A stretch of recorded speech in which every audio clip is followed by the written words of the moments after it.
This episode is sponsored by Unblend.me, an IFS-informed web app for those moments when you need a gentle nudge to pause, slow down, and find the one inside. The Unblend.me app guides you through connecting with your parts to calm your nervous system. It can save your sessions, help you track and revisit parts, and assist you in mapping your system.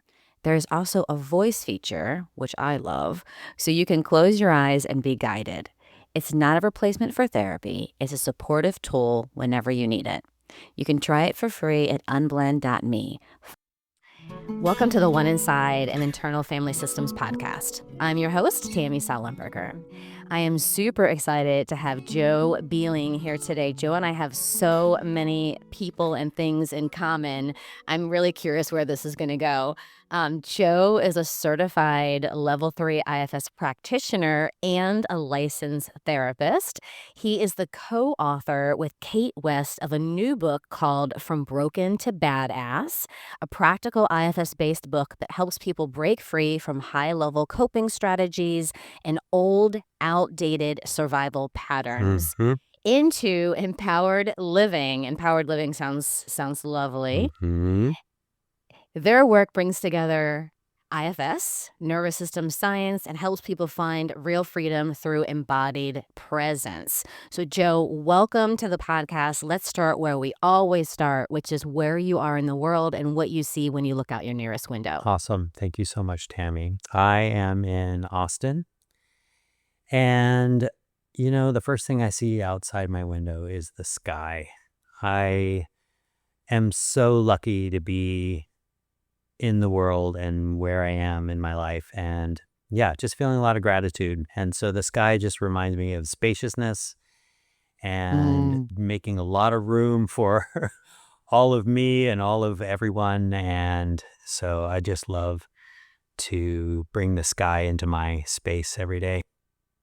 I love that. I love that. Are you up somewhere? Are you somewhere where like the sky is like Yeah. very... So when I first moved to Austin, I bought a place out about 40 minutes out of town because that's what I could afford. And I thought, this is too far away. I need to get into the thick of things. So I rented out the house, and now I'm in a little studio home office apartment in South Austin. And I'm like, I've got to be on the top floor. So this is like the 4th floor, little balcony overlooking, just high enough over the trees and over the street to just see open sky. And I just love it so much. Yeah. I love it. Austin is supposed to be like this really cool hip city. So I got divorced and I decided I need to start over. Left Seattle after 20 years and first went to Portland thinking I'm going to go where the weirdos are and just hang out there.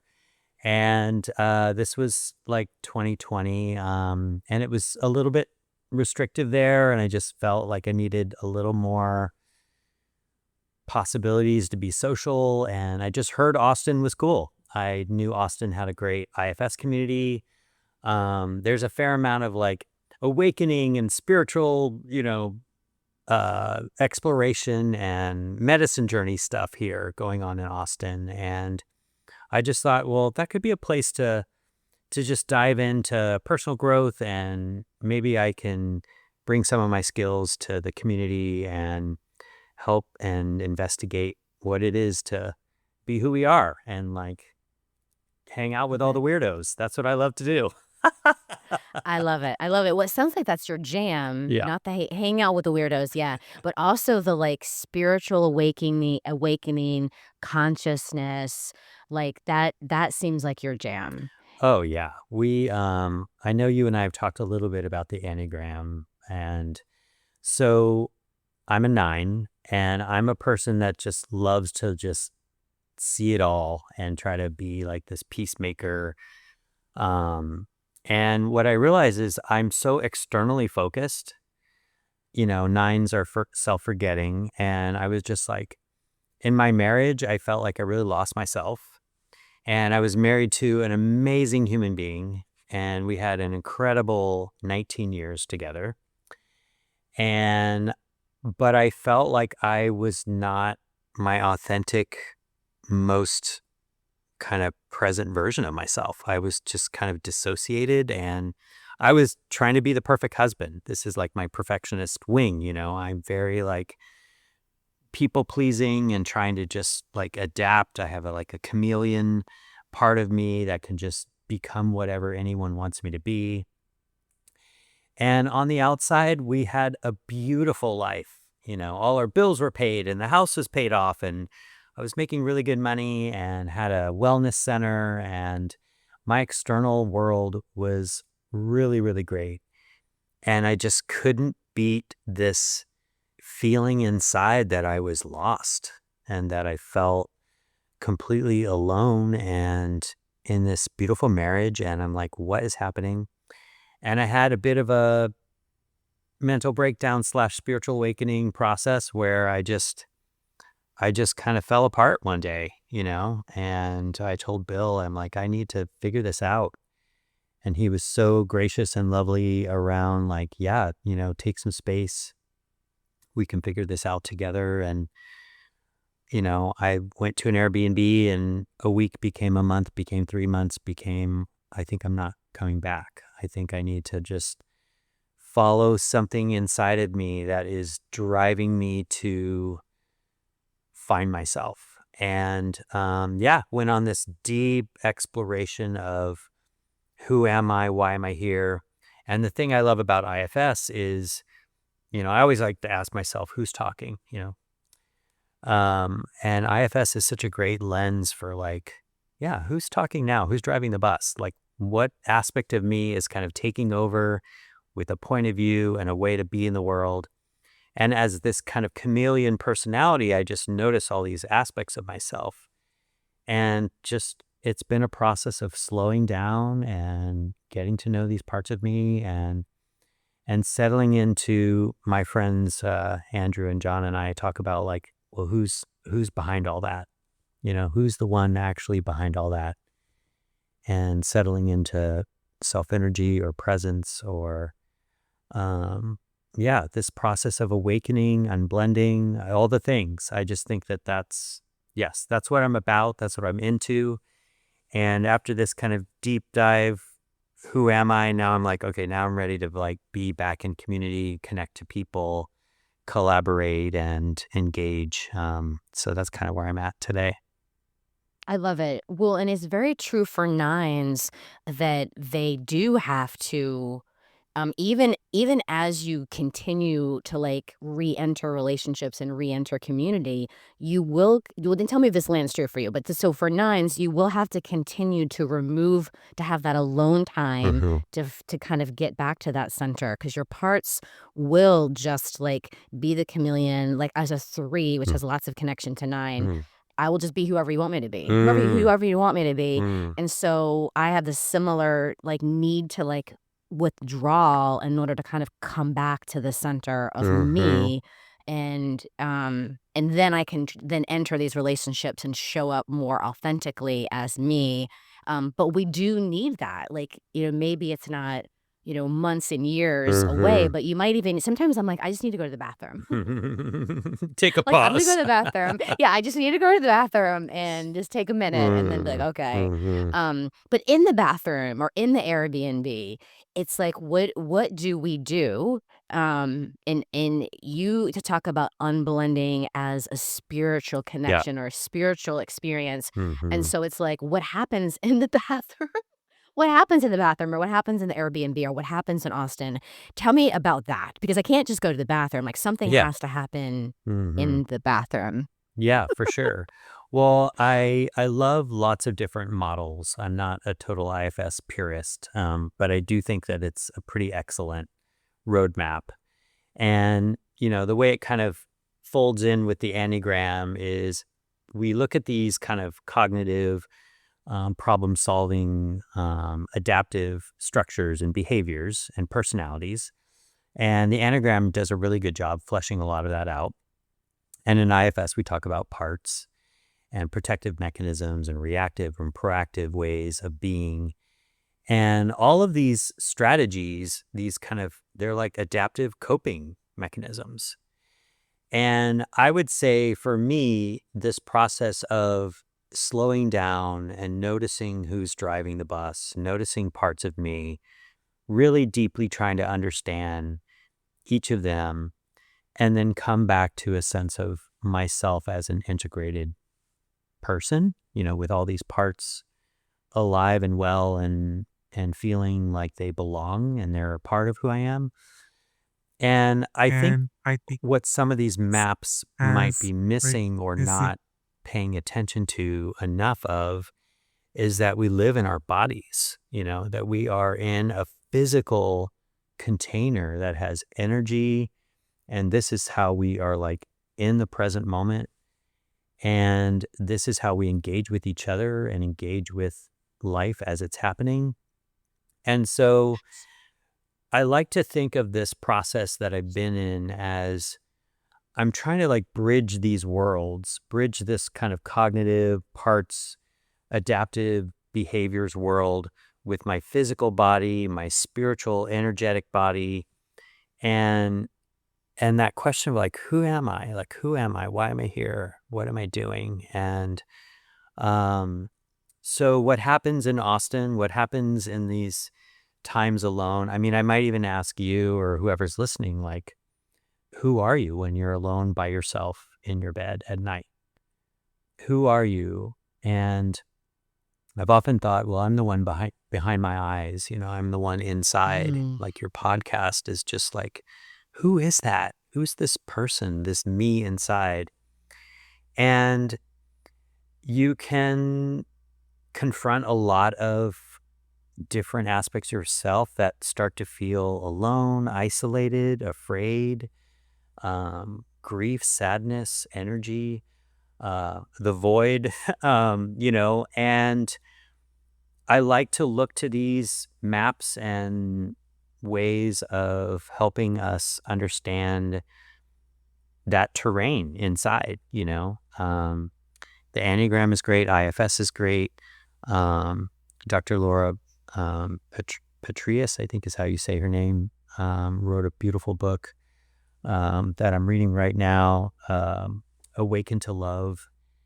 And so, yeah, Jungian psychology, IFS, non-duality, stepping into medicine journeys, those kinds of things.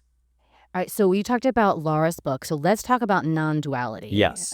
Because she talks a lot about that. And Yeah. so tell me what that is and how IFS can be like a non-dual state of awareness. Like tell me about what that means and how IFS is involved in that.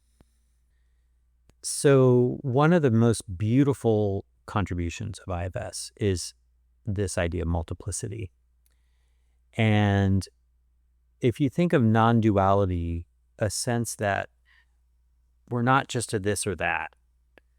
And the way our cognitive mind wants to discern and find relationship of me and what's not me, or compare this to that, it's kind of a cognitive function for our mind to do that. And this idea of non-duality is, yes, we have this function of discernment, but that's not all of who we are and what we're capable of. And when we go into these kind of spiritual practices, mindfulness or meditation or even spirituality or religion, we're investigating like, what else are we aware of? This way of paying attention to things and how we're impacted by things.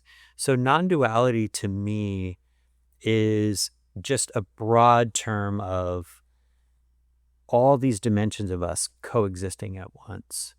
And is it possible to have a lens so that we can just kind of awaken to the possibility that all these kind of layers are all happening at once, and let's be interested in more than just the this or that, and like what else is here, Yeah, yeah.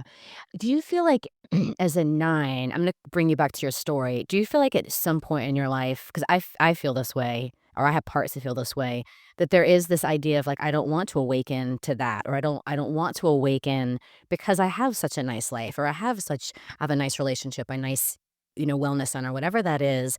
And so this awakening, like Laura's book, Awaken to Love, like that, as you're talking, there's a part of me that was like, that can seem scary to Yeah, some of my parts. sure. Yeah. So I think the core of what she speaks to, and that I think a lot of us experience, is we have a felt sense, direct experience that I'm alone in the world. We're in these bodies, we're in these kind of sensory experiences that can feel very isolating. And Awaken to Love, self-energy, IFS, these different models and meditation practices of just slowing down and paying attention and noticing, well, who's the one noticing and who's in relationship to what.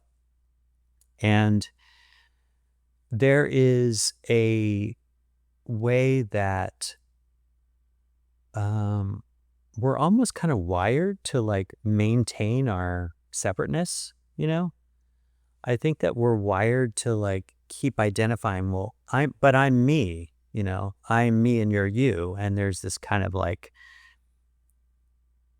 conditioned or programmed or innate aspect of ourselves that kind of wants to keep asserting our identity and our state of ego. And it's like a survival mechanism of like, well, no one wants to just not like exist, And so that fear state, I think what you're speaking to is, well, I don't want to awaken. I don't want to like step towards these things that feel scary or the unknown, or there can be some like resistance to that. And I think in a lot of these practices, what you start to realize is the resistance is actually part of the path to like really deepening into who you really are, why we're really here, and some of these deeper questions, and fear is part of it. So you kind of start to just realize, oh, well, I'm afraid, that's just part of the game, something like that.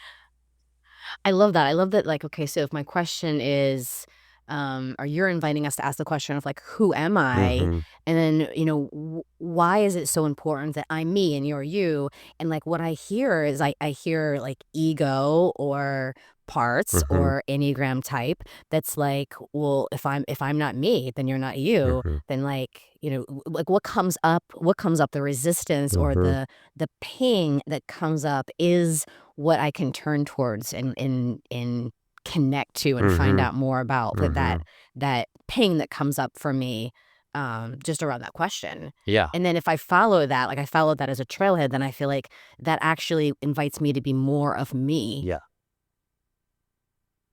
And that inner discovery of relationship of you with you informs how to be in relationship with me with you. Yeah. So there's a way that I start to learn who I am and how to be with myself so that I can learn how to be with others and actually be more of myself, be more authentically myself.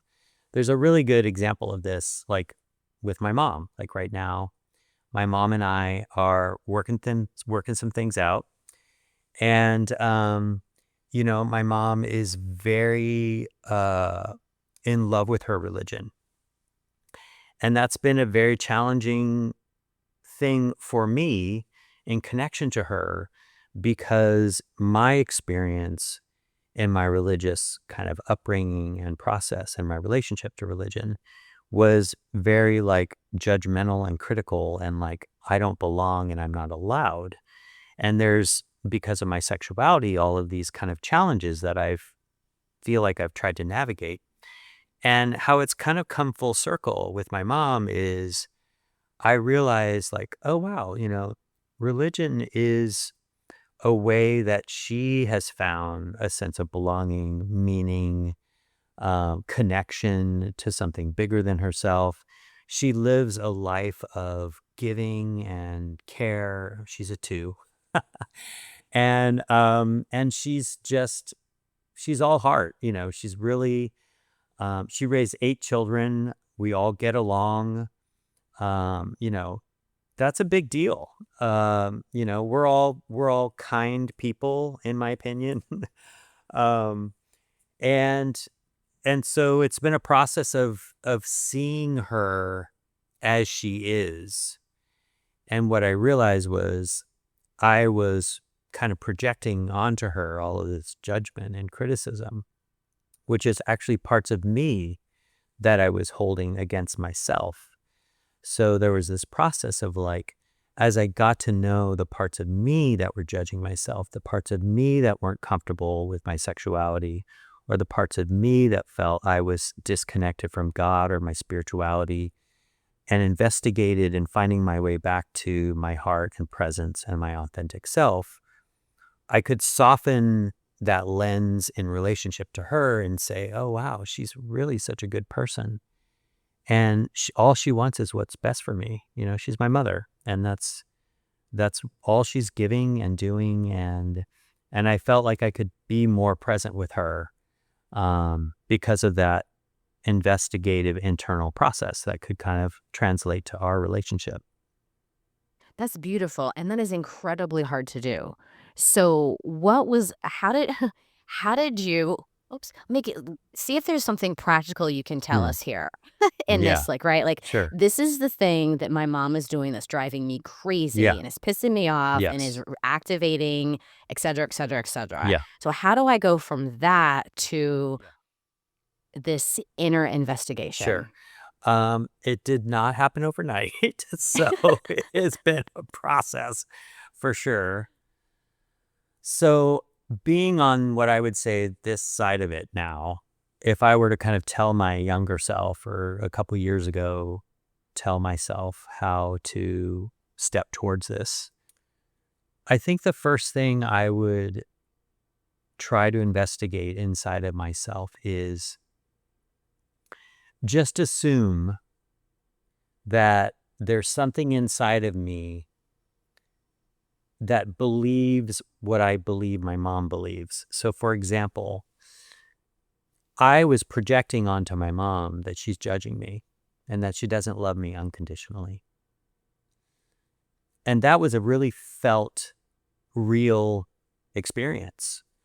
And I felt like I was living that. It felt like that was happening all the time. And I feel like the first step was maybe there's a part of me inside that actually believes that actually believes I am not loved unconditionally, that actually believes, God doesn't love me, the universe doesn't love me, I don't belong. Maybe there's something in me that believes that. Hmm. And it's easier to notice and sense and feel that my mom is thinking that rather than investigating maybe there's something in me that thinks that, right? Yeah. So that's the first step, is just assume that it's possible there's a part of you that is holding on to those beliefs. So, I'm going to get a little emotional here. When I noticed that there was something in me that was choosing that, what I realized is I chose that so that I could belong to my family. I was choosing those beliefs because a part of me thought, this is how I belong to my family. This is how I am part of this team, is we all believe the same thing. And there was a vulnerable place inside, a young child part, that just really believed that it was going to be better to choose that belief than feel alone. And you can kind of see how quickly it can get to some very vulnerable places inside of you. And this is how IFS can be so useful, and ways that, we see these behaviors, we see these beliefs, we see these reactive, protective mechanisms and parts of us behaving in the world. But the gold is to pause and listen to, why are we holding on to that so tightly. Hmm. What are we afraid of? What are we really needing and wanting that we're not getting? What did we miss out on?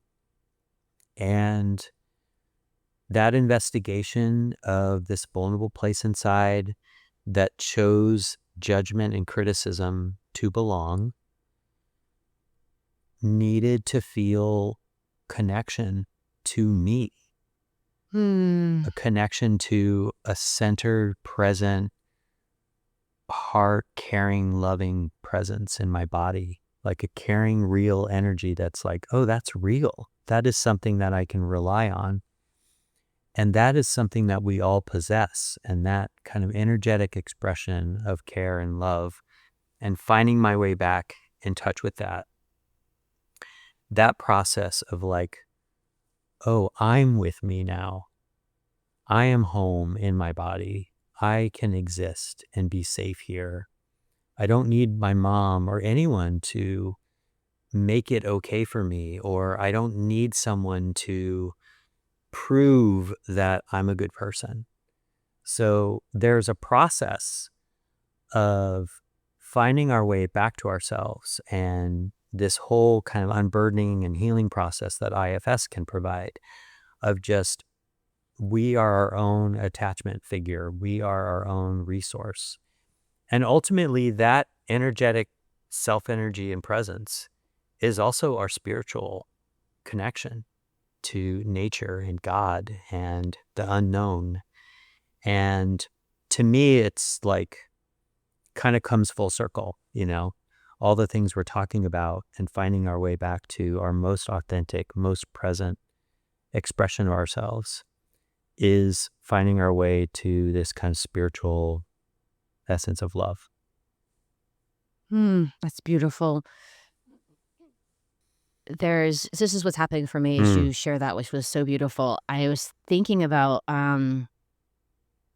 how I've noticed over the past couple of years that I have parts that do a lot of projecting. Yeah, And I was thinking that because there's a belief, I'm gonna say this. I'm gonna admit this. I think there's a belief that so your book, Broken to Badass, I was just thinking this, that there are parts of me that do this projection. They're like, oh, they don't love me, they don't like me, they, because it keeps me broken. And in this brokenness is actually more comfortable for my system. I stay broken, you take care of me, I'm sorry.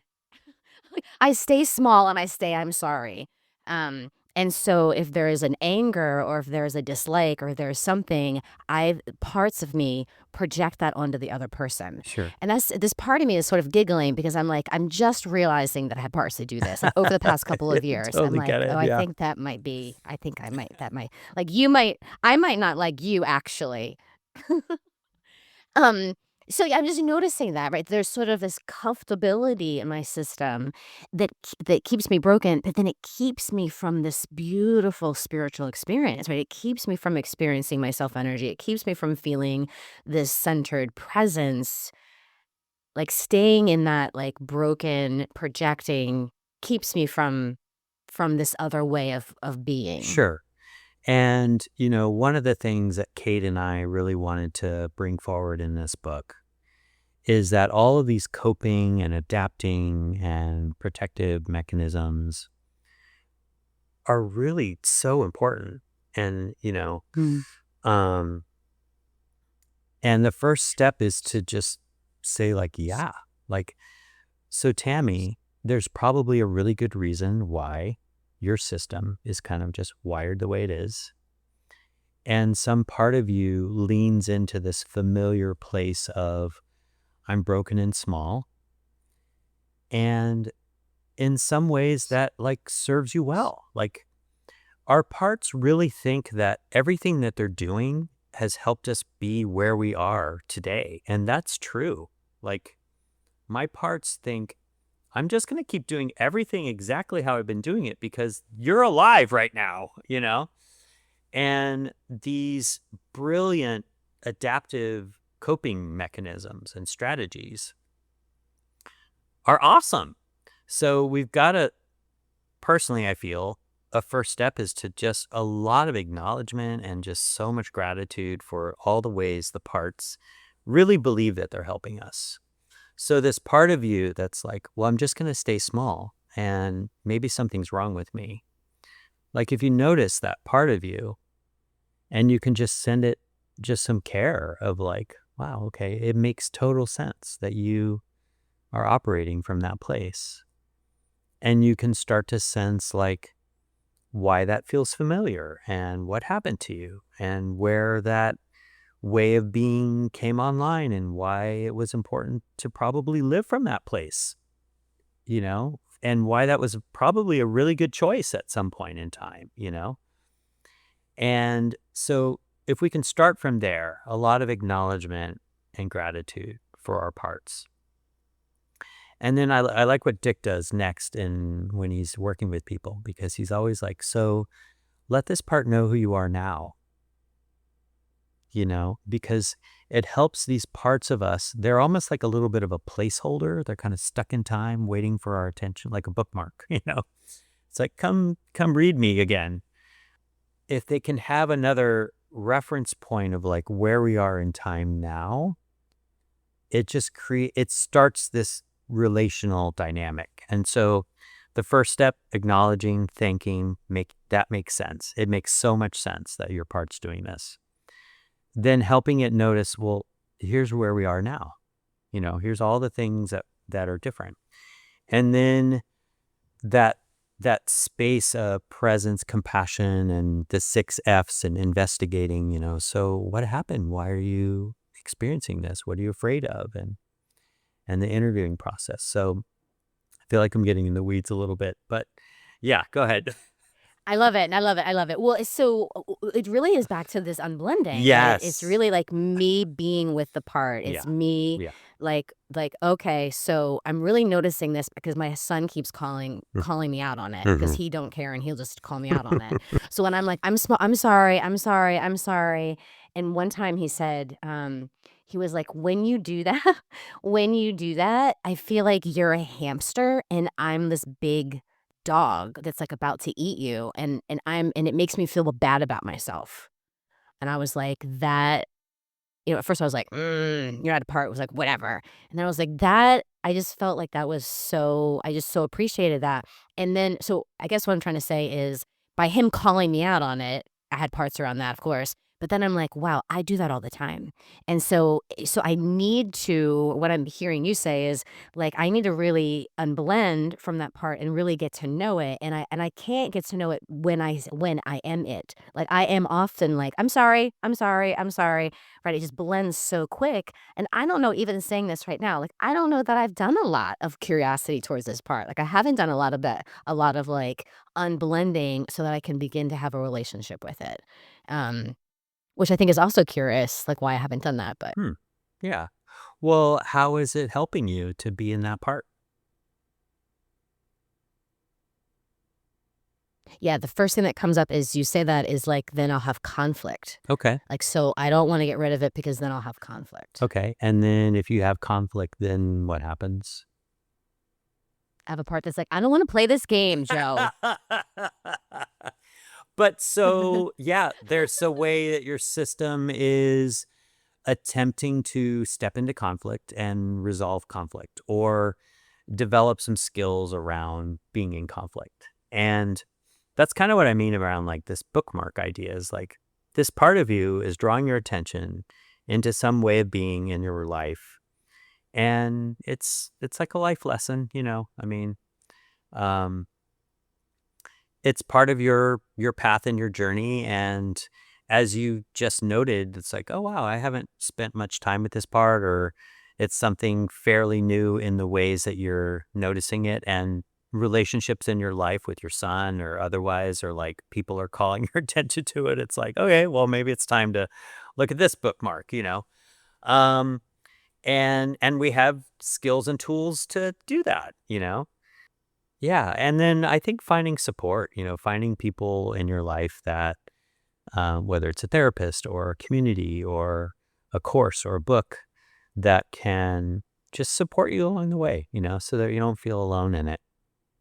I love it. So is that is something that your book does for us, is helps us not gives us lots of tools and lots Yeah. of practical things, and also helps you not feel alone. Yeah, I really, Kate and I really wanted to make this very practical.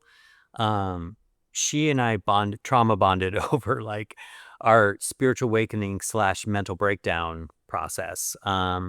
Where I was telling her about mine and she was telling me about hers. And we both have such a deep love for IFS and how that really just supported us through putting ourselves back together.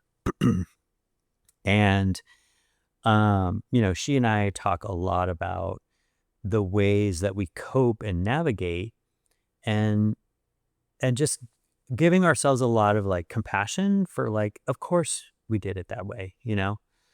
Um, and one of the things about this book in particular I mean, there's a whole thing about the masculine and feminine and the way that we're kind of in our experience right now where there's just a lot of dominance and control and like ways of being that let's see, how do I want to say this? um yeah, we both just saw that a lot of us are very focused on high achievement, right? And personal success. And how those coping mechanisms and strategies are kind of backfiring. We're getting a little lost in these identities of like, I'm going to be the super mom and I'm going to be able to do it all. And like, I need to make the money and have the car and focused on like external success. And in my practice, and you might notice this as well, like with clients or people that you talk to and the pandemic as well, like there was this magnification of this deep-seated aloneness, like people feeling like, wow, I should feel good, but I feel I don't. Um, so yeah, exploring that process of like, what's actually going on here and why do I not feel happy? Why do I not feel embodied? Why do I not feel fulfilled or what's missing? And the core of this book was kind of what you said, there's a way we might identify with being broken or being a victim or being, something's wrong with me. And I think that's a lot of people's stories. Um, and then the pendulum swing of that is, so now I'm going to be like super awesome and like, have all these skills. And then it's like, but the true sense of being a badass is a sense of calm and presence and self-worth and self-acceptance and authenticity that comes from going inside and being in relationship to yourself and actually like living in the present. So the book attempts to offer a bunch of practical ways for IFS and navigating all these coping strategies, and then ends with this idea of like, can't we all get along? Just like, is there a way we can just come back to being in relationship to each other from, connection and love? So, yeah. I love it. That's beautiful. So, Joe, where can people find out more about you and what you're doing? So I'm trying to dump everything into my website, joebielling.com. And I'm starting to collaborate more with others in a project called Unify Yourself. And so, but yeah, joebielling.com is a place to find like the book, and we'll be posting links to a YouTube channel with all the podcasts and things that I'm doing. And so, yeah, that's probably a good place to start. That sounds great, Joe. So before we do our Substack question and little segment, let's end where we always end, Hmm. which is, if you had to do something different in your life Hmm. than what you're doing, what would you do? Hmm.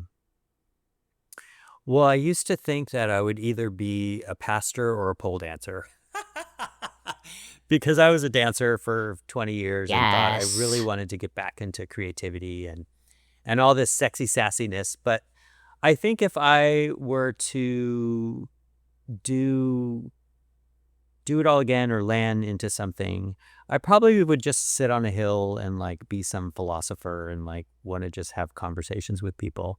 I love talking and understanding human beings, and just the art of conversation is something I love. So I'd probably just sit on a hill. I love that. Well, I think being like a minister, a pole dancer, and sitting on the hill, like they all give you They're opportunities to all talk a to people. nine. Just in a really, That's such a 9 answer. I love it. Well, thank you, Joe. It's so good to Thank hang you, out with Tammy. you, Yes. and I look forward to doing it more. Thanks for hanging out with us today. If you enjoyed this episode, I'd love it if you left a rating, a review, a like, comment, share with your family, your friends. That would mean so much to me.